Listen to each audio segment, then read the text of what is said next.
Magandang umaga, Pilipinas. Alamin natin ang magiging lagay at yaya ng panahon ngayong araw ng Miyerkules, 26 November 2025. Sa kasalukuyan ng ating mini-monitor na si Tropical Storm Verbena ay nakalagpas na nga ho ng ating landmass at tuwiling namataan kanina alas 4 ng umaga sa layong 130 kilometers west ng Coron, Palawan. Ito ay may lakas ng hangin na 85 kilometers per hour mula sa sentro at pagbugso na 105 kilometers per hour. Patuloy itong kumikilos west-northwestward at 25 kilometers per hour. Sa ngayon ito ay nakapagdala ng range with gusty winds, partikular na dito sa may bahagi ng Palawan, ganoon na rin sa may bahagi ng Kalayaan Islands at maulap na kalangitan. May kalat-kalat na pag-ulan, pagkidlat at pagkulog naman sa malaking bahagi ng Mimaropa, ganoon na rin sa may bahagi ng Central at Southern Luzon. Samantala yung shear line naman natin ay patuloy pa rin nakaka-apekto dito sa eastern section ng Northern at Central Luzon at ang ating northeast monsoon o yung ating hanging amihan patuloy naman nakaka-apekto sa nalalabing bahagi ng Northern at Central Luzon. Ang nalalabing bahagi naman ng ating bansa, asahan naman natin ang mga localized thunderstorms. Para nga sa maging forecast track at intensity outlook nitong si Tropical Storm Verbena, ito ay nasa nakikilos west-northwestward ngayong umaga bago ito tuluyang mag-shift westward patungo dito sa north ng Kalayaan Islands. Ito ay naasahan na lalabas ng ating Philippine Area of Responsibility bukas ng umaga. At posible rin itong maabot ang severe tropical storm category ngayong hapon. Dulot yan ng favorable environmental conditions at pagkatapos nito, inaasahan ang weakening trend niya dahil sa surge ng ating northeast monsoon.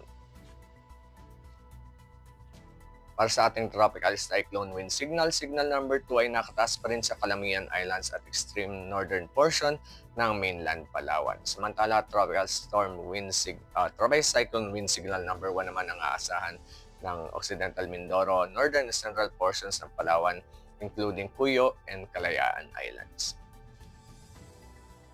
Para sa magiging lagay ng panahon ngayong araw, dito sa may bahagi ng Kalayaan Islands at ng Puerto Princesa, asahan natin ang rains with gusty winds. Samantala dito sa may bahagi ng Bicol Region, asahan naman natin ang bahagi hanggang sa maulap na kalangitan na may pulo-pulong pagulan, pagkidlat at pagkulog. Samantala ang Metro Manila at nalalabing bahagi ng Luzon, asahan pa rin natin ang maulap na panahon na may mga kalat-kalat na pagulan, pagkidlat at pagkulog.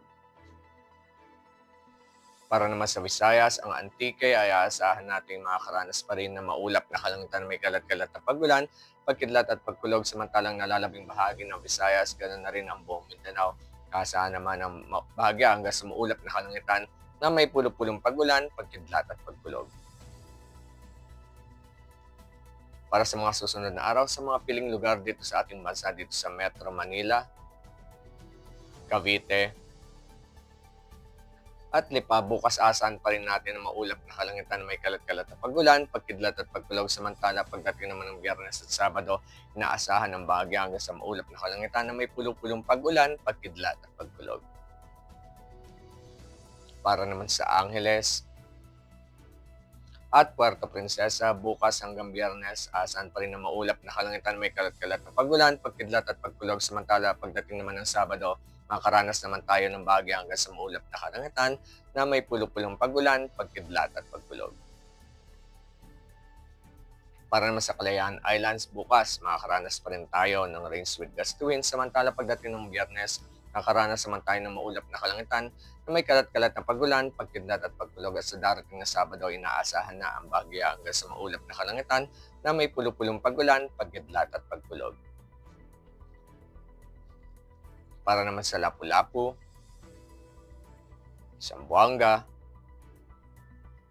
at Davao, sa mga susunod na araw patuloy tayong makakaranas ng bahagya hanggang sa maulap na kalangitan na may pulo-pulong pagulan, pagkidlat at pagkulog.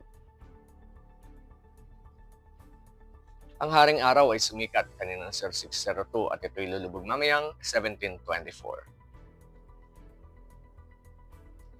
Para sa ating moon illumination, 32% increasing.